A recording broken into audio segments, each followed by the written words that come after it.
Hello, আসসালামু আলাইকুম। Mohammad doctor Yunus বলতেছিলাম বাংলাদেশ থেকে, প্রধান উপদেষ্টা। কে বলছেন? হ্যালো হ্যালো, কথা না বললে ফোন করেন কেন?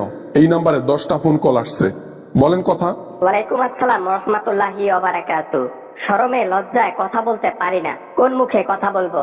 এই মুখে কথা বলবো যে মুখে মানুষের কথা ছিনিয়ে নিয়েছি। এই মুখে কেমনে কথা বলবো? সম্মান নাই আমার। পরিচয় দেওয়া লাগবে না, আমি বুঝতে পেরেছি তুমি কে ফোন করেছো। যাই হোক, দিল্লিতে তো অনেক ভালোই আছো, সুখে আছো, সংসার করতেছো। এমনও শোনা যাচ্ছে গোপনে নাকি তোমাদের বিয়েও হয়েছে, শুনতেছি আর কি লোকের মুখে। না মানে বিয়ে শাদী তো করবো, বিয়ে শাদী এখনো করি নাই আর কি। ওই লিভ এন্ড রিলেশনশিপে আছি। ওই যে বাইরের কালচারটা আছে না আমেরিকার মধ্যে, হ্যাঁ, লস এঞ্জেলের কালচার যেটা আর কি, ওইটা নিয়ে আছি আর কি, লিভ এন্ড রিলেশনশিপে। খুব ভালো, তোমার জীবন তুমি যেমনে চালাবা চালাবা। আমাকে ফোন করে বিরক্ত করতেছো কেন অযথা? হ্যাঁ, আমাকে কেন ফোন করছো? কি বলতে ফোন করছো? তোমার অধিকার নাই ফোন করা। দেশের মানুষের যে হাল করে গেছো, এটাতে কোনো অধিকার থাকে না। তুমি কেন ফোন করছো? এখনই ফোন রেখে দাও। স্যার, আমি আসলে বুঝতে পেরেছি মানুষকে হত্যা করা আসলে মহাপাপ।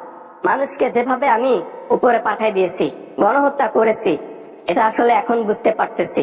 দেশের মানুষকে কখনো ভালোবাসতে পারি নাই স্যার। একটা বছর নয়, 2টা বছর নয়, 16 থেকে 17টা বছর দেশের মানুষকে টর্চার করছো। দেশের মানুষের পকেটের টাকা খালি করে নিজের পকেট ভরছো। নিজের টাকায় কখনো চলতে পারো নাই, জনগণের টাকায় বিলাসবহুল ভাবে চলছো। আর আজকে? জি স্যার, আজকে আমার এই অবস্থা। আজকে আমি অন্যের বিছানায় পিছন মারা দেই, অন্যের সাথে রাত কাটাই নিজের জীবনটা বাঁচানোর জন্য। এই হচ্ছে আমার সম্মান। নিজেকে অনেক ছোট লাগতেছে স্যার, খুব ছোট লাগতেছে। নিজের ভুল আরো যদি 15 বছর আগে বুঝতে পারতা, দেশের মানুষের জন্য ভালো কিছু করতা, আজকে দেশের মধ্যে ক্ষমতা নিয়ে দেশের মানুষকে ভালো রাখতা, দেশের উন্নয়ন করতা। এভাবে আজকে গণহত্যা করে দেশ থেকে পালিয়ে যেতে হতো না। কি করব স্যার, ভুল তো করেই ফেলেছি। এখন একটা ভুলের জন্য ক্ষমা পাইতে পারি না। আমি কি দেশের মধ্যে আবার কি নির্বাচন করতে পারি না? আমার কি সেই অধিকারটা দেয়া যায় না? আবার আমি যা দেশের মধ্যে আবার নির্বাচন করি, দেশের মানুষের এবার ভালো করব। নারিয়া বেলতলায় একবার যায়, জনগণও বেলতলায় একবারে গিয়েছে, আর দ্বিতীয়বার যাবে না। তুমি দেশের মধ্যে আসলে তোমাকে জেলের মধ্যে ঢুকানোর পর্যন্ত প্রশাসন সময় পাবে না। তার আগে জনগণ তোমাকে হাতিয়ে একবারে উপরে ডিরেক্ট পাঠায় দিয়ে দিবে। তাইলে আমি কি করব স্যার? সারাটা জীবন এইভাবে দিল্লিতে পড়ে থাকবো? হ্যাঁ, দেশের মানুষের জন্য সারাটা জীবন উন্নয়ন করেছি।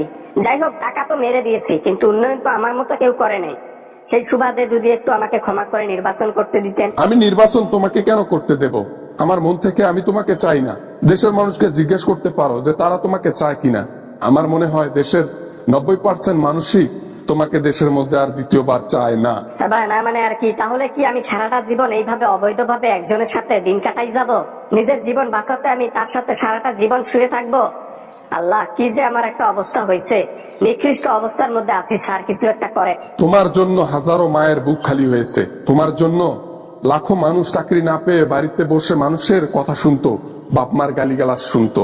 বেকারত্ব বাড়াইছো, জিনিসের দাম বাড়াইছো, নিজের টাকা পুড়েছো। আর বলো বড় কথা। আল্লাহ, কেন যে ফোন করলাম? উল্টা অপমান হয়ে গেলাম রে, অপমান হয়ে গেলাম। যে মানুষটাকে মিথ্যা মামলা হাজার দিয়ে ফাঁসানোর চেষ্টা করেছি, সেই মানুষটা আজকে আমার উপরে সরকার দখল করে আমাকেই শাসাচ্ছে।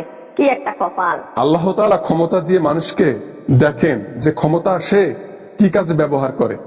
যদি খারাপ কাজে ব্যবহার করে, কোনো না কোনো একদিন তাকে পতন হইতেই হবে। হয়তো একটু দেরি, আর নয়তো একটু কম দেরি, এই আর কি। বুঝছি। আমার পতনে দেশবাসী অনেক খুশি, মিষ্টি বিতরণ করে খাইছে। বুঝতে পারছি দেশের মধ্যে আর যাওয়ার কোনো অপশন নাই আমার। এটাও বুঝতে পারছি সারাটা জীবন অবৈধ সম্পর্ক মোদির সাথে রেখে আমাকে বেঁচে থাকতে হবে। সেটা তোমার লাইফ, তোমার চিন্তা, তোমার ভাবনা, ওগুলো আমাদের বলে কোনো লাভ নাই। আমরা নির্বাচন তোমাকে দিয়ে করাতে চাই না, ব্যাস এতটুকুই জানি। দেশের মানুষ যাকে চায় না আমি তাকে পারমিশন দেই না। সো এখানে ফোন করে বিরক্ত করবা না, আমি অনেক ব্যস্ত থাকি। এই যে তোমার সাথে কথা বললাম না, এই টাইমটা আমি কাজের মধ্যে দিলে উপকার হইতো। তোমাকে দিয়ে শুধু গুনায় কুড়াচ্ছি। গুড বাই, নেক্সট টাইম যেন ফোন না আসে।